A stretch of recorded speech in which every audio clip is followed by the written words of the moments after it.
Honorable Speaker, I have this benefit of speaking after listening both to the mover of the motion and to the Deputy President, who is the subject matter of this motion.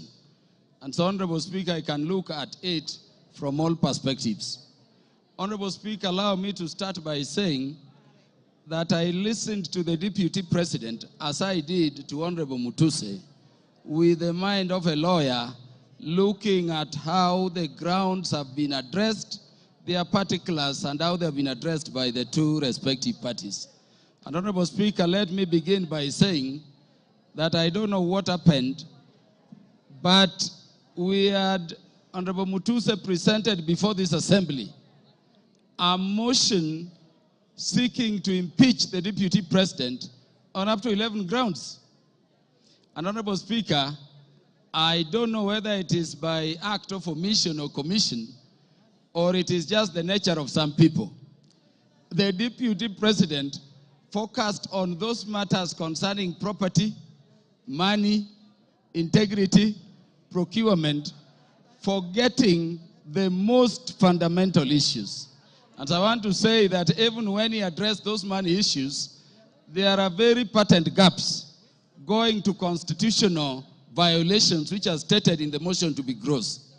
I expected the Deputy President, for instance, to use the opportunity you accorded him, Honorable Speaker, to explain that SMS which came from his son Ikunu Gachagua on the bid bond issue involving that company. No mention of that at all. Honorable Speaker, before I go to the matters I want to address in substance, let me thank you, the Honorable Speaker of the National Assembly, for ensuring that the process this House is going through has been very fair. And in doing so, Honorable Speaker, for according and upholding and protecting the provisions of Article 47 of the Constitution. I hear people still saying that the courts will intervene. But I'm thanking you for this, Honorable Speaker, because the only time the courts intervene is if we have not secured a party procedural fairness. This motion was advertised across the country for the participation of Kenyans. And Honorable Speaker, allow me to reiterate this short data in 1 minute. 146,429 Kenyans said that the Deputy President should be impeached. And that, Honorable Speaker, constitutes 65.11% of the people of Kenyans. 76,026 of Kenyans said the Deputy President should not be impeached, coming to 33.8% of those Kenyans. Honorable Speaker, 2,452 Kenyans said Kufa Makanga, Kufa Dereva, and those other things. And there are the others.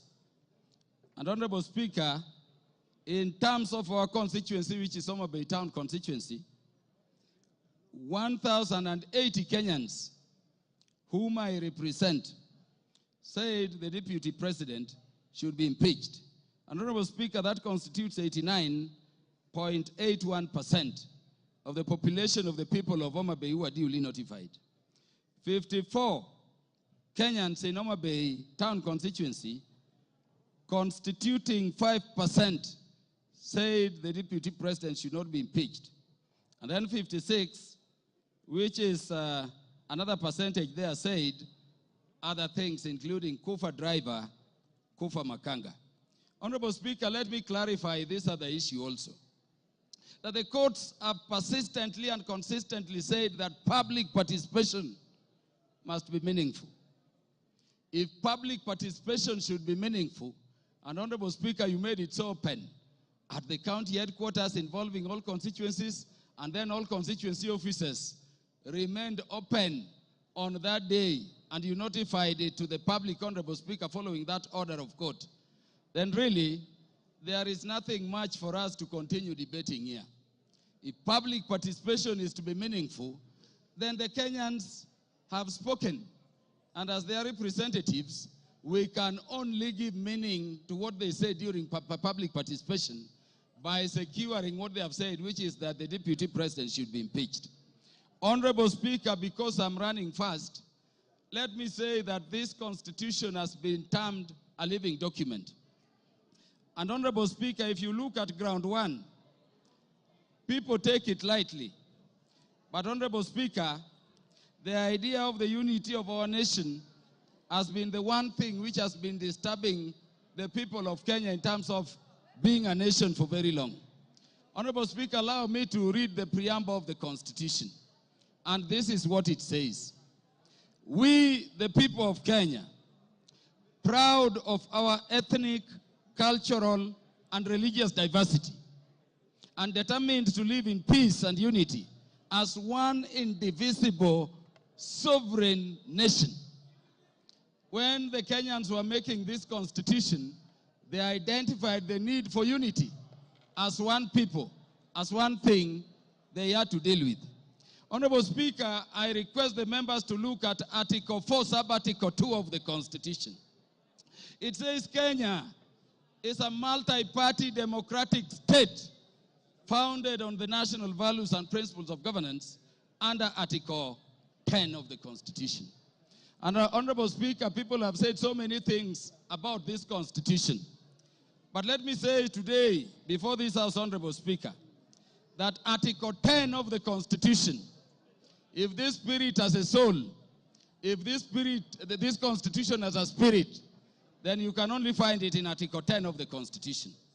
At Article 10, Sub-Article 2, those national values which were identified by the people of Kenya during constitution making as the things which Kenya needs to address are the following, Honorable Speaker.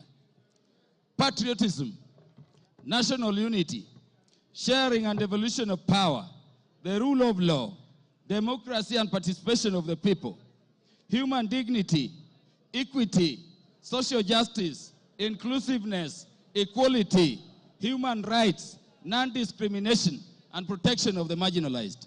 Honorable Speaker, at the very heart of a nation is equal ownership and equal sharing in the resources of the nation.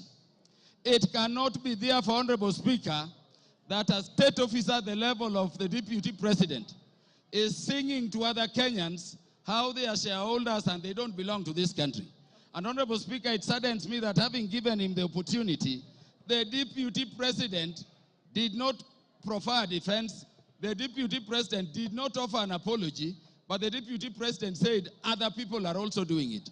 Honorable Speaker, let me say an impeachment motion proceeds in personam. It proceeds against a specific person. You may say Kufa Dereva, Kufa Makanga. Give him 1 minute to wind up. Wind up, Kaluma. Thank you. Honorable Speaker, it does not matter.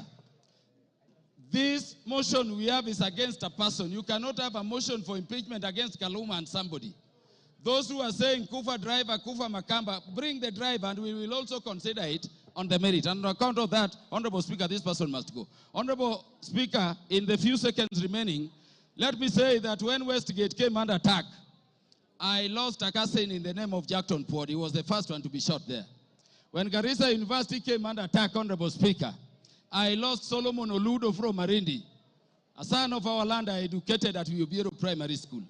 Honorable Speaker, we have no problem holding the security apparatus of the nation, to account. But Honorable Speaker, we cannot have a situation where you talk that recklessly in public about our national intelligence service being dysfunctional. For a state which is permanently under terror, target, and attack. And by the way, in the Security Committee, each minute, we are fighting terrorists. You cannot speak that way and come back and say it is normal. Honorable Speaker, how can you be a principal assistant to the president when each time the president leaves the country, you are organizing rallies to incite ethnic animosity against your own government? Honorable Speaker, how can you be a principal assistant to His Excellency the President when the President is having a press conference in Nairobi and you are having a separate one instead of standing with him to calm the nation from Mombasa to say that the President, in fact, there is a problem and is a dysfunction in government? Time up. Mutuse, you have 15 minutes. Very good. Thank you, Mr. Speaker. Thank you, Mr. Speaker.